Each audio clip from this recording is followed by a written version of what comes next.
Today is all about palace politics. Who's going to be the next king? And this first guy tries to set himself up as the king. And of course, Solomon is the one that ends up being appointed. And there's a lesson in that for us. We usually try and set ourselves up as the king. And we do exactly what Adonijah did. And what we do is we find a way, whether it's by manipulating people. We probably don't always do it consciously. Manipulating people or sucking up to certain people or being selfish or self-aggrandizing or making ourselves look good in comparison to others, whatever it might be. We always find a way, don't we, to make ourselves look like the best and to set ourselves up on the top of the heap. And for different ones of us, that might look like different things. So if you're at school, I don't know what it would look like, but you want to be top of the class, or you want to be best on the sports pitch, or you want to be the person in the social circle that everyone thinks is the leader and everyone looks up to.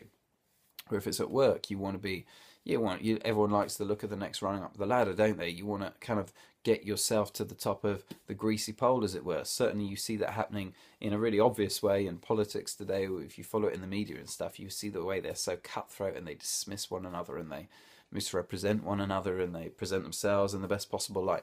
There's always that temptation towards self-promotion. And this is what the first guy does. And then what happens next is that Solomon becomes the king, actually, in the end. And in the end, it's worth us remembering that no promotion of any significance will happen unless it is of God's will. And what I mean by that is, yes, sometimes people might get a job that, humanly speaking, is a significant role. But in God's kingdom, before him, in all the stuff that matters for eternity, nothing of significance will come about unless it is God's will. So what we can think is, in our own little worlds, oh my word, if I get this position, then I'll be somebody, then I'll be impressive. When you get to heaven, that's not going to impress anybody. Like if you get to heaven and say, oh, I was captain of the sports team to Paul the Apostle, he's going to be, all right, well, well done. But I don't think he's going to be impressed.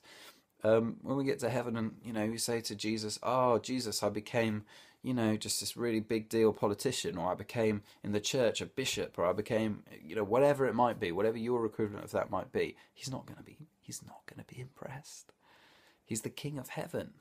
And there's no point grabbing things. We want to pursue him. We want to have ambitions, but our ambition should be to near to him and to be first in love and first in service and first in kindness. Let that be our great ambition, and let God do the promoting. Let him work us up a level of influence on a human level if that's what he wants, but let's not grab that for ourselves.